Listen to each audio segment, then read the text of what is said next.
ان الحمد للہ الصلاۃ والسلام علی اشرف الانبیاء والمرسلین نبینا محمد صلی اللہ علیہ وسلم وعلی آلہ واصحابہ اجمعین۔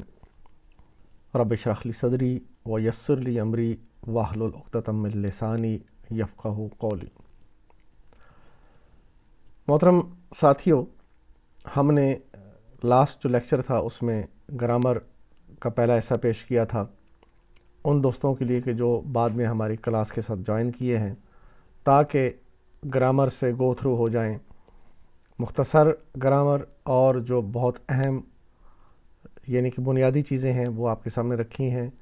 پہلا حصہ جو تھا وہ اسماء کے اوپر تھا اور اسماء کے ساتھ اثر انداز ہونے والے جو حروف تھے۔ آج انشاءاللہ دوسرا حصہ ہے اور یہ آخری ہے، اور یہ افعال سے منسلک ہے، اور افعال کے ساتھ جو حروف آتے ہیں جو ان کے اوپر اثر انداز ہوتے ہیں وہ بھی انشاءاللہ آپ کے سامنے رکھے جائیں گے۔ تو یہ مختصر دو پروگرام، جو بھائی دلچسپی رکھتا ہے کہ وہ قرآن کو سیکھے سمجھے، اسے چاہیے کہ یہ دونوں بار بار سنیں، اور یہی چیزیں جتنی بھی اس کے اندر سلائیڈز ہیں، جتنی بھی اس کے اندر قواعد ہیں، وہ بار بار انشاءاللہ آیات میں وہی چیزیں ریپیٹ ہوتی ہیں۔ تو انسان ریپیٹیشن سے سمجھتا اور سیکھتا چلا جاتا ہے۔ آپ کو کسی محنت کرنے کی یا کچھ یاد کرنے کی ضرورت نہیں رہے گی، بس آپ انشاءاللہ اس چینل کے ساتھ جڑے رہیں، اور سلسلہ چل رہا ہے، اس کو جیسے آپ دیکھتے جائیں گے سیکھتے جائیں گے۔ تو شروع کرتے ہیں انشاءاللہ آج کا سبق، افعال کی تعلیم اور ان کے اوپر اثر انداز ہونے والے حروف۔ اعوذ باللہ من الشیطان الرجیم، بسم اللہ الرحمن الرحیم۔ اِنَّا أَنزَلْنَاهُ قُرْآنًا عَرَبِيًّا لَعَلَّكُمْ تَعْقِلُونَ۔ سورہ یوسف کی آیہ نمبر 2 ہے، ہم نے اس قرآن کو نازل کیا ہے عربی زبان میں تاکہ تم اس کو اچھی طرح سمجھ سکو۔ اللہ سبحانہ تعالیٰ عربوں کو کہہ رہے ہیں کہ یہ قرآن عربی میں نازل ہوا، اور اس لیے تمہاری زبان پہ، تاکہ تم اس کو اچھی طرح سے سمجھ سکو۔ لہٰذا قرآن جو ہے وہ سمجھنے کے لیے آیا ہے، محض ناظرہ پڑھنے کے لیے نہیں آیا۔ تو اس لیے ہمیں یہ سوچنا پڑے گا کہ قرآن کو سمجھنا کتنا ہی ضروری اور کتنا اہم ہے۔ لغت العربیہ، پہلے پروگرام میں ہم نے اسم کے بارے میں پڑھا، اور پھر وہ حروف پڑھے جو اسم کے اوپر اثر انداز ہوتے ہیں۔ آج ہم انشاءاللہ فعل اور وہ حروف جو افعال کے اوپر اثر انداز ہوتے ہیں وہ پڑھیں گے۔ فعل کیا ہے، اس کی کیا تعریف ہے؟ ایسا لفظ جس سے کسی کام کے کرنے یا ہونے کا پتہ چلے، اور اس کام کا تعلق کسی زمانے یعنی ماضی، حال یا مستقبل سے بھی ہو، اسے فعل کہتے ہیں۔ اور اس کے فعل کے دو حصے ہیں، فعل ماضی، وہ کام جو ہو گیا، فعل مضارع، وہ کام جو جاری ہے اور آئندہ بھی ہوتا رہے گا۔ دیکھیے، اس سے پہلے بھی یہ بات ہوئی تھی کہ کسی بھی زبان میں جو ماضی، حال اور مستقبل کے زمانے ہیں اس کو ڈسکس جب کیا جاتا ہے تو 3 زمانے پائے جاتے ہیں، لیکن عربی کے اندر یہ خصوصیت ہے کہ اس میں صرف 2 زمانے ڈسکس ہوتے ہیں۔ ماضی وہ کام جو ہو گیا، اور مضارع یا مضارع وہ کام جو ابھی ہو رہا ہے اور آئندہ ہوتا رہے گا، یعنی یہ دونوں مطلب دے گا۔ مضارع میں دونوں مطلب آئیں گے، کام ہو رہا ہے یا وہ کام ہوگا، وہ کر رہا ہے یا وہ کرے گا۔ افعال کی اقسام، فعل کی 2 بڑی اقسام ہیں۔ ثلاثی مجرد افعال، وہ فعل جس کا مادہ 3 حروف پر مشتمل ہو، اور مزید فی افعال، وہ فعل جس کے 3 حرفی مادہ میں مزید حروف کا اضافہ کیا گیا ہو۔ ثلاثی مجرد جیسے فعلا، فا اور عین اور لام 3 حرف ہیں، اور جیسے ضربا، ضاد، را اور با 3 حروف ہیں، یہ ثلاثی مجرد ہے۔ لیکن انہی ثلاثی مجرد کے اندر جب مزید الفاظ کا اضافہ ہو جاتا ہے، جیسے سالمہ، سلمہ یعنی سین لام میم، اور اس میں ایک الف کا اضافہ کر دیا جائے، پہلے لگا کے اسلمہ بنا دیا جائے، تو یہ مزید فی ہو گیا، اس میں ایک حرف کا اضافہ ہو گیا۔ ثلاثی مجرد کے 4 ابواب، اور یاد رکھنے کا طریقہ بھی آپ کو بتا رہا ہوں میں۔ 4 ابواب کون سے ہیں؟ باب فتح، باب نصرہ، باب ضربہ اور باب سمیع۔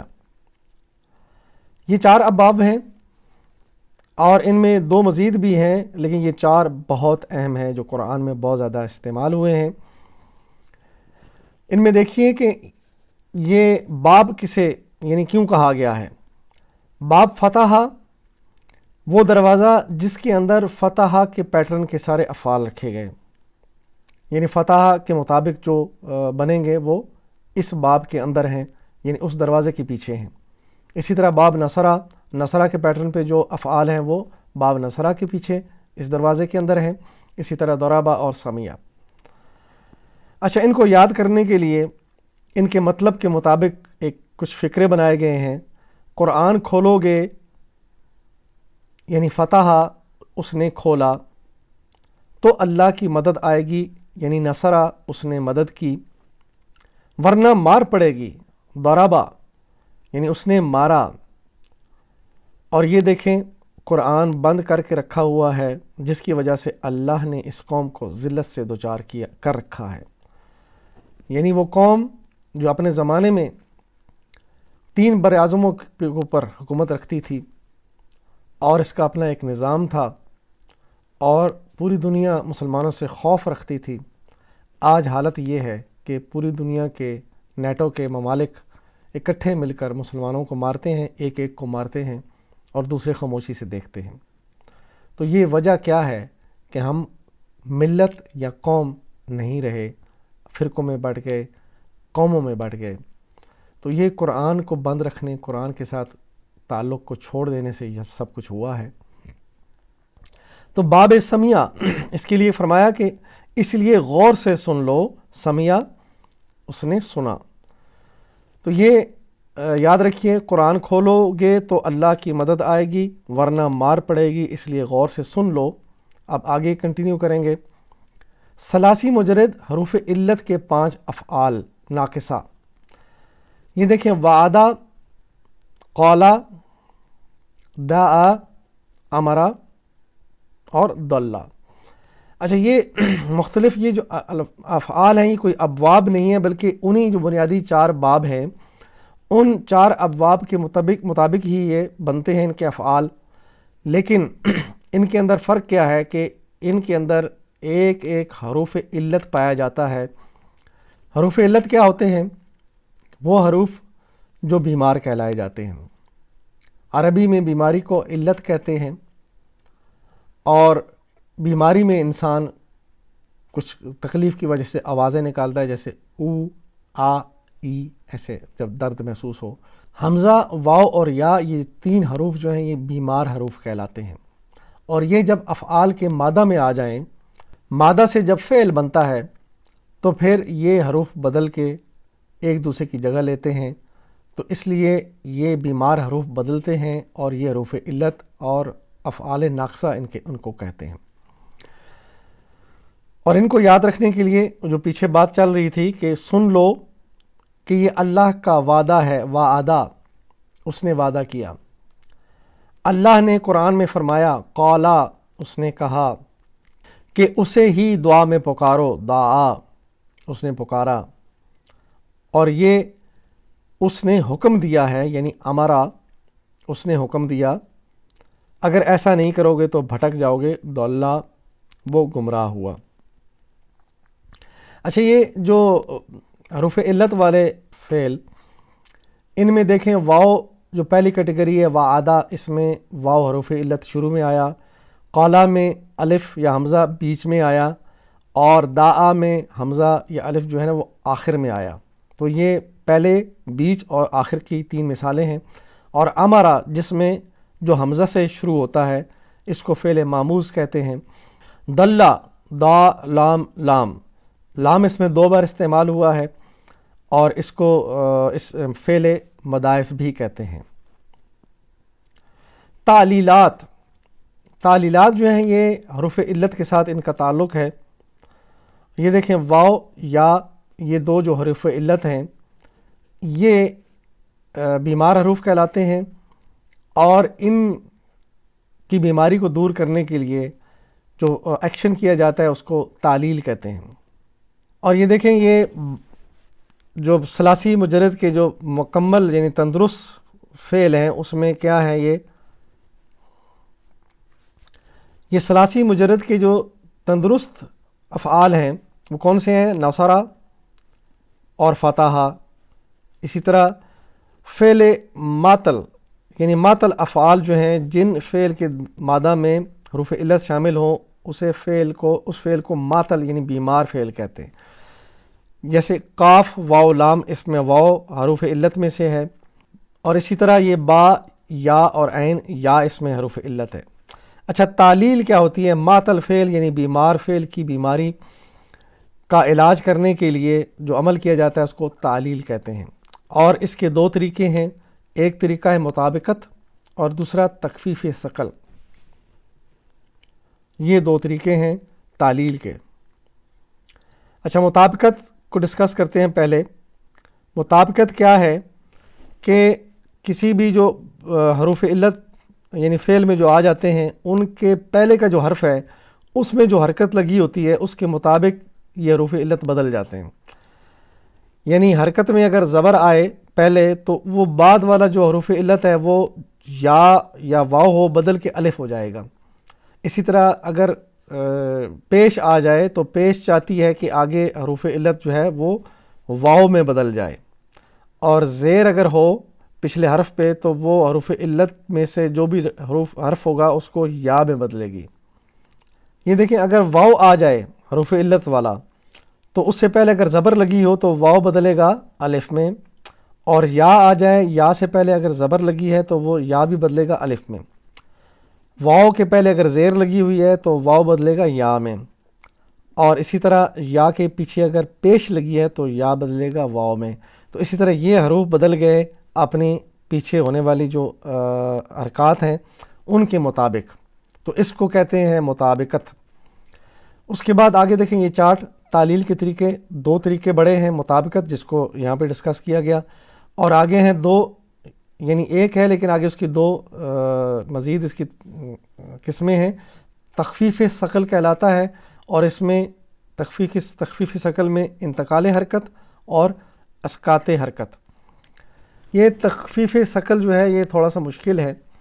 ہماری گرامر کی کلاسز میں ایک سبق ہے تعلیلات، اس میں آپ جا کے اس کو سنیے گا، اس میں یہ ساری ڈیٹیل بتائی گئی ہے. اور اس کے علاوہ سورہ التکاثر اس میں لترون جو فعل استعمال ہوا ہے اس میں تخفیف ثقل کے یہ دونوں آگے جو اس کی قسمیں ہیں کہ انتقال حرکت اور اسقاط حرکت اس کو میں نے ڈسکس کیا ہے. تو سورہ التکاثر میں جا کے جو وہ کلاس ہے اس میں دیکھیں لترون وہ کیسے بنایا گیا، اس کی پوری تفصیل موجود ہے. ثلاثی مزید فی کے 8 ابواب. ہم نے ثلاثی مجرد ڈسکس کیا جس کے 4 باب تھے، اور ان 4 ابواب کے اندر حروف علت کے جو 3 قسمیں ہیں اور 2 آگے اسپیشل کیسز ہیں امرا اور دلہ. اب مزید فی کے 8 ابواب جو ہیں وہ آپ کے سامنے میں رکھتا ہوں. سبح، جاہدہ، اسلم، تدبر، تدارس، انقلب، اختلف، استغفر. یہ 3 دیکھیں ایک طرف ہیں، 2 بیچ میں ہیں اور 3 دوسری طرف ہیں. تو اسی طرح یہ سارے جو افعال ہیں ان کے اندر ثلاثی مجرد کے اندر مزید الفاظ کا اضافہ کر کے ان کو مزید فی بنایا گیا ہے. تو یہ مزید فی کے 8 باب ہیں. ان کو یاد رکھنے کے لیے یہ دیکھیں فقرہ بنایا گیا، تسبیح اور مجاہدہ اسلام کی بنیادوں میں سے ہیں. یعنی تسبیح، مجاہدہ اور اسلام، سبح، جاہدہ، اسلمہ، یہ تینوں اس کے اندر موجود. تسبیح، مجاہدہ اسلام کی بنیادوں میں سے ہیں. آگے بڑھنا ہے تو ہر ایک مسلمان کو قرآن میں تدبر کرنا ہوگا اور اجتماعی طور پر تدارس کرنا ہوگا. تدبرہ اور تدارسہ ان کو یاد رکھنے کے لیے یہ بات یاد رکھیے کہ مسلمانوں کو قرآن پہ تدبر اور تدارس یہ دونوں بڑے اہم کام ہیں، غور و فکر اور تعلیم و تدریس۔ یہ کریں گے تو قرآن کی تعلیم عام ہوگی اور لوگوں میں غلط فہمیاں دور ہوں گی۔ جو معاشرے میں غلط رواج پا گئی ہیں، غلط عقائد جو معاشرے میں پا گئے ہیں، وہ قرآن کو سمجھنے سے دور ہوں گے۔ انقلبہ اختلافہ استغفرہ کو یاد رکھنے کے لیے یہ فکرہ ہے کہ جب ہم یہ کام کریں گے، کون سا کام؟ تدبرہ اور تدارسہ، جب ہم یہ کریں گے تو انقلاب آئے گا، یعنی قرآن کو سمجھیں گے، غور و فکر کریں گے تو ہمارے سوچ میں انقلاب آئے گا، ہماری سوچ بدلے گی، ہمارے اعمال بدلیں گے تو انقلاب آئے گا اور اختلاف کم ہوگا۔ جو فرقہ بندیاں بنی ہوئی ہیں یہ ختم ہو جائیں گی اور لوگوں کو صحیح علم آ جائے گا۔ تو پھر یہ کام جب ہوگا تو آخر میں استغفار تو ضروری ہے کہ اس میں کوئی غلطی کوتاہی ہو تو اللہ معاف فرمائے۔ تو یہ 8 باب ہیں، ان کو یاد کرنے کے یہ فکرے، یہ ہمیں ہمارے استاد محترم جناب ڈاکٹر عبدالعزیز صاحب نے سکھائے ہیں، تو میں آپ کے سامنے ان کو میں نے رکھا ہے تاکہ آپ بھی یاد کر لیجئے۔ ثلاثی مزید فی کا ہر باب اپنی علیحدہ علیحدہ خصوصیات رکھتا ہے، یعنی یہ باب کیوں بنے گئے، ان کی خصوصیات ہیں۔ تو یہ جب باب آئے گا، اور اس سے پہلے بھی آپ نے پڑھا سنا، ان کی خصوصیات ساتھ میں نے رکھی تھیں، تو وہاں پہ انشاءاللہ ہم دیکھیں گے۔ اب ہم تھوڑا سا سمجھیں گے کہ یہ ثلاثی مجرد اور مزید فی کیوں بنائے گئے، یعنی ثلاثی مجرد سے مزید فی کیوں بنائے گئے، کیا فرق ہے ان میں۔ یہ دیکھیے، خیرکم من تعلم القرآن وعلمہ، یہ حدیث ہے اور اس کا مطلب ہے کہ تم میں سے وہ لوگ بہترین لوگ ہیں جو قرآن سیکھتے ہیں اور پھر آگے لوگوں کو سکھاتے ہیں۔ یہ تو ہماری اس چینل کی بنیادی تعلیم کا حصہ ہے اور ہمارا مقصد ہے، لیکن اس میں دیکھیں مادہ جو یہ ریڈ کیا ہوا ہے تعلمہ اور علمہ، اس کا مادہ ہے عین لام میم عالمہ۔ عالمہ ثلاثی مجرد ہے یعنی 3 حروف والا، لیکن تعلمہ اور علمہ ان میں مزید اضافہ کیا گیا ہے اور مزید فی بنایا گیا ہے۔ اب عالمہ اس نے سیکھا، یہ ایک مطلب ہے، ایک مادہ ہے، لیکن پہلا جو ثلاثی مجرد ہے اس کا مطلب ہوگا عالمہ، اس نے سیکھا۔ تعلمہ اس نے تعلیم حاصل کی۔ تعلمہ جو باب ہے وہ تدبرہ کے وزن پہ ہے، تو تعلمہ جس نے سیکھا، وعلمہ اور آگے دیکھیں علمہ اس نے قرآن کو سکھایا، اور علمہ جو ہے باب سباہا کے اوپر ہے۔ تو یہ فرق ہوا کہ 3 حروف کا مادہ ایک ہے، لیکن اس میں سے 3 مطلب مختلف نکل رہے ہیں۔ عالمہ ایک ہے، تعلمہ دوسرا اور علمہ تیسرا۔ تو یہ ہوا فرق مزید فی باب کے اندر اور ثلاثی مجرد یہ کیوں بنتے ہیں، اور پھر آگے مزید انشاءاللہ جب آئیں گے اپنے ہماری کلاس میں آیات میں تو وہاں پہ ان کی خصوصیات بھی آپ کے سامنے آئیں گی۔ ہماری آیات میں جہاں جہاں ثلاثی مجرد کے افعال آئے اور جس باب سے آئے، اس باب کی جتنے بھی وہ صیغے ہیں وہ سارے آپ کے سامنے ڈسپلے ہوتے ہیں، اور یہ وہی طریقہ دوبارہ سے سیکھ لیجئے، جب آپ کے سامنے آئیں گے تو انشاءاللہ آپ یاد کریں گے کہ یہ پورا پیٹرن ہے ہمارے سامنے ایک فعل کو سمجھنے کے لیے۔ لیکن اس میں ہم نے 2 چیزیں سکپ کی ہیں، ایک یہ کہ مؤنث کی صیغے وہ سکپ کر دیے ہیں، وہ نہیں سکھا رہے، وہ علیحدہ سے ہیں، اور دوسرا یہ کہ تثنیہ کے جو صیغے ہیں یعنی ڈیول کے وہ بھی اس میں نہیں ڈالے، تاکہ ایک تو یہ کہ وہ مشکل ہیں، اور دوسرا وہ آپس میں مکس اپ ہو جائیں گے، یاد نہیں ہوگا، اور تیسری بات یہ کہ سلائیڈ اتنی بڑی بن نہیں سکتی، اس میں سب کچھ ایک ساتھ نہیں آ سکتا، تو اس کو شارٹ کر کے ٹو دی پوائنٹ جو چیزیں ہیں وہ ہم نے سامنے رکھی ہیں، اور باقی جو چیزیں مثلا اگر ڈوئل کا صیغہ آئے گا تو وہ جب آیت میں آئے گا تو اس کو وہاں پہ ڈسکس کیا جائے گا، اسی طرح مؤنث کے جو صیغے آئیں گے ان کو بھی وہاں پہ ڈسکس کر دیں گے۔ ماضی میں غائب ایک واحد ہے اور ایک جمع ہے ڈیول کا، یعنی تثنیہ کا صیغہ ہم نے چھوڑ دیا۔ فعلا اس نے کیا، فعلو انہوں نے کیا۔ حاضر فعلتا تم نے کیا، اکیلے کے لیے، جمع کے لیے فعلتم تم سب نے کیا۔ متکلم کے لیے اکیلا واحد یعنی فعلتو میں نے کیا، جمع کے لیے فعلنا ہم نے کیا، سب نے کیا۔ فعل مضارع اس میں واحد کے لیے یفعلو وہ کرتا ہے اور جمع کے لیے یفعلون وہ کرتے ہیں۔ حاضر کے لیے تفعلو تم کرتے ہو اور جمع کے لیے تفعلون تم سب یعنی آپ سب کرتے ہو۔ متکلم واحد کے لیے افعلو میں کرتا ہوں اور نفعلو ہم سب کرتے ہیں۔ امر میں اکیلے کو حکم دیا جائے افعل تم کرو، اور جمع ہو تو افعلو تم سب کرو۔ نہیں کے لیے لا تفعل مت کر، اکیلے کے لیے، جمع کے لیے لا تفعلو مت کرو، تم سب مت کرو۔ آگے ہے فاعل کرنے والا، اور جس پر کیا جائے کام مفعول، آخر میں فعل یعنی مصدر۔ اور اسی طرح مذکر اور مؤنث کو صرف ایک ایک صیغہ آپ کے سامنے صرف یاد رکھنے کے لیے، اور مزید جب آئیں گے تو وہ وہاں پہ ڈسکس ہوں گے۔ ہوا فعلا اور ہیا فعلت، یعنی یہ ماضی ہے، ہوا اکیلا ایک مذکر، فعلا اس نے کیا، اور مؤنث کے لیے ہوگا ہیا فعلت، عورت کے وزن پہ یاد رکھیں فعلت۔ ہوا یفعلو وہ ایک مرد کرتا ہے مذکر، ہیا تفعلو وہ ایک عورت کرتی ہے۔ تو مضارع میں عورت کے لیے تفعلو۔ اب یہاں دیکھیں یہ سٹار لگا، تفعلو یہاں پہ تم کرتے ہو، اور یہاں پہ ہیا تفعلو، یہ دونوں ایک جیسے ہیں، لیکن آیت میں جب وہ مضمون چل رہا ہوگا تو ہمیں پتہ چلے گا کہ یہ مردوں کے لیے یعنی حاضر ایک آدمی کے لیے ہے، اور یہاں پہ وہاں پہ سمجھ آ جائے گی کہ یہ عورت کا ذکر ہو رہا ہے، تو ہیا تفعلو وہاں پہ آئے گا۔ ہماری کلاس میں افعال کو سیکھنے کے لیے ایک جدید طریقہ اشاروں کی مدد سے سکھایا گیا تھا، اسی طرح ہم نے اپنے استاد سے سیکھا ہے۔ تو وہ کلاسز بھی آپ جائیں وہاں پہ، ہماری گرامر کی کلاسز میں جس میں چند لوگ بیٹھے ہیں وہ پریکٹس کر رہے ہیں، وہ اشارے کیسے تھے میں آپ کو سامنے رکھتا ہوں۔ یہ پوری جو فعل کی گردان آپ نے پڑھی ہے یہ میں آپ کے سامنے رکھ دیتا ہوں ایگزامپل کے طور پر۔ فعلا ماضی اکیلا، فعلا اس نے کیا، فعلو ان سب نے کیا۔ حاضر کے لیے اکیلا فعلتا تم نے کیا، فعلتم تم سب نے کیا۔ متکلم فعلتو میں نے کیا، فعلنا ہم سب نے کیا۔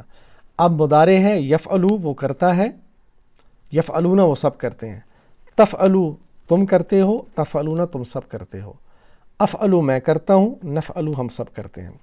افعل اکیلے کے لیے امر، افعل افعلو سب کے لیے۔ لا تفعل لا تفعلو، فاعل دینے والا، مفعول لینے والا، اور یہ مصدر ہے۔ مذکر اور مؤنث کی دو مثالیں آپ کے سامنے مثال کے طور پر رکھتے ہیں۔ مثلا ہوا فعلا یعنی ماضی میں اسے ایک بندے نے کیا، ہیا فعلت ماضی نیچے رہے گا، اور مضارع اوپر ہوا یفعلو ہیا تفعلو، عورت کے لیے ادھر لیفٹ سائڈ پہ، مرد کے لیے رائٹ سائڈ پہ۔ ہوا فعلا ہیا فعلت، ہوا یفعلو ہیا تفعلو۔ تو یہ سارے کے سارے افعال اس طرح ڈسکس کیے گئے ہیں، سکھائے گئے ہیں کلاسز میں، اور وہاں پہ آپ کو مثالیں بھی دی گئی ہیں، ہر فعل کی مزید مثالیں ہیں، ان کو آپ پورے پیٹرن پہ اپنے طور پر بنائیں گے تاکہ آپ کی پریکٹس بھی ہو اور آپ کو یاد بھی ہو جائے، تو وہ آپ ضرور دیکھیں۔ اسی طرح فعلت مؤنث کے لیے دیکھیں، ماضی فعلت اس ایک عورت نے کیا، فعلنا انہوں نے سب نے، یہ ماضی ہے اکیلا اور جمع عورت کے لیے۔ اسی طرح فعلتی تم نے کیا، فعلتن اے عورتوں تم سب نے کیا۔ متکلم فعلتو میں نے کیا، فعلنا ہم نے کیا۔ مذکر کے لیے بھی یہی انداز ہے، اسی طرح کے صیغے ہیں تو ملتے جلتے ہیں، ان میں فرق نہیں ہے۔ مضارع میں تفعلو وہ کرتی ہے، یفعلنا وہ سب کرتی ہیں۔ حاضر تفعلینا تم کرتی ہو، اور جمع کے لیے تفعلنا آپ سب یعنی تم عورتیں سب کرتی ہو۔ متکلم افعلو یعنی مذکر کی طرح یہ بھی سیم ہے، افعلو اور نفعلو میں کرتی ہوں یا ہم سب کرتی ہیں۔ امر میں عورت کے لیے اکیلی کے لیے افعلی، جمع کے لیے افعلنا۔ نہیں میں لا تفعلی، اور جمع کے لیے لا تفعلنا۔ اسی طرح دیکھیں کرنے والی فاعلتن، اور جس پہ کام کیا جائے مفعولتن، اور یہ مصدر۔ اچھا یہ عورتوں کے جو صیغے دیکھیں یہ مکس اپ ہیں، ان کے اندر یاد کرنا مشکل ہے، مشکل الفاظ ہیں، اس لیے اس کو ہم نے سکپ کیا اور اس کو زیادہ فوکس نہیں کرتے، لیکن آیت میں جہاں جہاں یہ فعل آئیں گے وہاں انشاءاللہ تفصیلات آپ کے سامنے رکھ دی جائیں گی۔ پچھلی کلاس میں اسماء کے اوپر اثر انداز ہونے والے حروف ہم نے پڑھے تھے، دیکھے تھے۔ آج ہم انشاءاللہ وہ حروف دیکھیں گے جو افعال پہ اثر انداز ہوتے ہیں۔ فعل ماضی کے اعراب نہیں بدلتے اور فعل مضارع کی پیش جو ہے وہ زبر میں یا جزم میں بدل سکتی ہے۔ فعل ماضی مبنا کہلاتا ہے، ان کے حروف یعنی ان کے اندر کوئی تبدیلی نہیں آتی، حرکات میں کوئی تبدیلی نہیں ہوتی، لیکن مضارع بدلے گا۔ ناصبۃ المضارع یہ فعل سے پہلے آ کر فعل کو حالت نصب میں لے جاتے ہیں، یعنی ناصبہ سے حالت نصب۔ اور جازمۃ المضارع یہ فعل سے پہلے آ کر فعل کو جزم میں لے جاتے ہیں، یعنی جازمہ سے جزم۔ تو یہ دو کیٹیگریز ہیں، ان کے مزید تفصیل یہاں دیکھیں گے۔ فعل ماضی کی اعرابی حالتیں، ناصبۃ المضارع اور جازمۃ المضارع۔ یہ سلائیڈ جب بھی آیات میں ناصبۃ المضارع یا جازمۃ المضارع آئے گا تو آپ کے سامنے دوبارہ پیش ہو جائے گی۔ اس میں دیکھنے والی بات یہ ہے کہ اصلی حالت میں جو فعل ہے وہ یفعلو ہوگا، یفعلو پیش کے ساتھ آتا ہے، لیکن جب اس کی حالت نصب تبدیل ہوگی تو یہ یفعلا بن جائے گا۔ اسی طرح جو حالت جزم میں جب جائے گا تو یہ یفعل بن جائے گا۔ اور یہ دیکھیں فعل ہے اور آگے اس کی دو اقسام ماضی اور مضارع۔ ماضی مبنا ہوتا ہے، اس اعرابی تبدیلی قبول نہیں کرتا۔ مضارع جو ہے وہ معرب ہوتا ہے، اعرابی تبدیلی قبول کر لیتا ہے۔ یہ مبنا اور یہ معرب۔ آگے دیکھیے افعال پر اثر انداز ہونے والے حروف۔ یہ ناصبۃ المضارع جو کہ اپنے آنے والے فعل کو نصب کر دیتے ہیں، زبر دیتے ہیں، جیسے ان، لن، کئی، لی، اذن، حتی۔ یہ 6 حروف ہیں اور یہ کیسے دیکھیں، ایک مثال آپ کے سامنے رکھ دیتا ہوں۔ امرتو ان آبودا، ان نے آبدو کو آبودا کر دیا، تو یہ ہوا ناصبۃ المضارع۔ تو یہ جتنے بھی ہیں حروف یہ اپنے آنے والے فعل کو زبر دیں گے، جیسے ان آبدو سے بنا ان آبودا، لن نصبرو سے بنا نصبرا، اور کئی آبدو سے آبودا۔ تو یہ ساری چیزیں اس طرح جب آئیں گی انشاءاللہ مزید آپ دیکھیں گے۔ افعال پر اثر انداز ہونے والے حروف میں سے دوسری کیٹیگری جازمۃ المضارع، اور یہ 8 ہیں۔ اس میں دیکھیں یہ 8 ٹوٹل آپ کے سامنے۔ لم، اور یہ لم کیا کرتا ہے، یہ پیش کو دیتا ہے جزم۔ علم، جو ہے وہ استفہامیہ، علم تعلم، یہ تعلمو تھا، تعلمو سے بن گیا علم تعلم۔ لما نے اذہبو کو کر دیا اذہب۔ تو یہ جو الفاظ ہیں سارے کے سارے، لم، لما، لی، لا، ان، من، ما، اینما، یہ آپ کے سامنے جازمۃ المضارع۔ اسی طرح یہ جب آیات میں آئیں گے تو وہاں بھی تفصیل آپ کے سامنے آ جائے گی۔ اب آخر میں آپ سے گزارش ہے کہ مکمل گرامر کو سیکھنے کے لیے اس چینل پر موجود لیکچر نمبر 0003 سے لے کر 0026 تک ضرور سنیں۔ یہ وہ پہلی کلاسز ہیں جو ہم نے جب چینل شروع کیا تھا، ان کلاس چینل ہوتا تھا، کووڈ کی وجہ سے کلاس ختم ہو گئی تو پھر یہ میں گھر میں کرتا ہوں، لیکن الحمدللہ اللہ نے یہ توفیق دی ہوئی ہے کہ یہ کام چل رہا ہے۔ آگے انشاءاللہ ہم سورہ البقرہ شروع کریں گے، سورہ البقرہ انورڈ جب تک زندگی رہے گی انشاءاللہ کرتے رہیں گے، اور اللہ سے دعا ہے کہ اللہ تعالی ہمیں یہ پورا قرآن ختم کرنے کی توفیق دے اگر ہمیں اللہ نے اتنی زندگی دی۔ باقی اللہ کو معلوم ہے، جتنا ہمیں اللہ نے توفیق دی ہوگی انشاءاللہ ہم یہ کام کرتے رہیں گے۔ اور آخر میں ہم جیسے دعا کرتے ہیں کہ اے اللہ ہمیں قرآن سے ہدایت لینے کی توفیق عطا فرما، اور ہم اللہ سے یہ عہد کرتے ہیں میری زندگی کا مقصد تیرے دین کی سرفرازی، میں اسی لیے مسلمان، میں اسی لیے نمازی۔ تو میرے نہایت محترم ناظرین اور خاص طور پر نوجوان ناظرین، الحمدللہ یہ سلسلہ اس انداز میں شروع کیا گیا ہے تاکہ آپ کو خوبصورت انداز میں، عام فہم انداز میں ایک ایک چیز آپ کے سامنے کھول کر اور خوبصورت انداز میں پیش کی گئی ہے، تاکہ آپ کے اندر دلچسپی پیدا ہو اور آپ کو آسانی سے یاد رہے، اور جو لوگ اس کو غور سے سن رہے ہیں الحمدللہ وہ اس سے کافی کچھ سیکھ بھی رہے ہیں۔ تو قرآن میں جو الفاظ ہیں، اسماء ہیں، حروف ہیں اور افعال ہیں، تین ہی چیزیں ہیں ٹوٹل گرامر میں، تو یہ بار بار ریپیٹ ہوتی ہیں۔ تو ریپیٹیشن سے آپ سیکھتے جائیں گے، سمجھتے جائیں گے، آپ کے سامنے یہ افعال، ان کے سارے قواعد آپ کے سامنے بار بار آتے رہیں گے۔ آج کے دور میں جو اس دین کی سرفرازی ہے وہ یہ ہے کہ لوگوں تک اس قرآن کی تعلیم کو عام کیا جائے، تاکہ لوگ قرآن کو سمجھیں اور سمجھ کر اپنے عقائد درست کریں اور اپنی زندگی کے مقصد کو سمجھیں اور اس کے مطابق عمل کریں۔ تو یہ جو ہماری صلاحیت ہے وہ ہم اس پہ لگا رہے ہیں۔ آپ سے بھی گزارش ہے کہ آپ اس کو سیکھیں اور سیکھ کر اس طرح انڈیویجول طور پر آپ اپنے گھر میں اپنے بچوں کو پڑھائیں، اپنے دوستوں میں پڑھائیں، کیونکہ جب آپ پڑھانا شروع کریں گے تبھی آپ سیکھیں گے۔ میں کوئی بہت بڑا عالم فاضل نہیں ہوں، میں بالکل ایک طالب علم ہوں، میں سیکھ رہا ہوں، لیکن میں جب میں نے شروع کیا تو میں مزید سیکھتا گیا الحمدللہ، اور اس سے مجھے خود بہت زیادہ فائدہ ہوا اور میں نے بہت ساری چیزیں سیکھیں۔ تو اس لیے آپ سے گزارش ہے کہ آپ بھی ساتھ ساتھ ان چیزوں کو سکھاتے چلے جائیں تاکہ چیزیں آپ کے ذہن میں پختہ ہو جائیں۔ نبی اکرم صلی اللہ علیہ وسلم کا جو ارشاد ہے، آج اس کلاس میں بھی ڈسکس ہوا، خیرکم من تعلم القرآن وعلمہ، کہ تم میں سے بہترین وہ لوگ ہیں جو قرآن سیکھتے ہیں اور آگے لوگوں کو سکھاتے ہیں۔ دعا ہے کہ اللہ تعالی ہمیں ان لوگوں میں شامل کرے، قرآن کو سیکھیں اور لوگوں کو سکھائیں تاکہ خیر والے بن جائیں اور یہ ہمارے لیے صدقہ جاریہ بنے اور ہمارے لیے آخرت کا توشہ بنے اور ہمارے لیے جنت میں جانے کا باعث بن جائے۔ وآخر دعوانا ان الحمدللہ رب العالمین، الصلاۃ والسلام علی رسول الکریم، جزاکم اللہ خیراً۔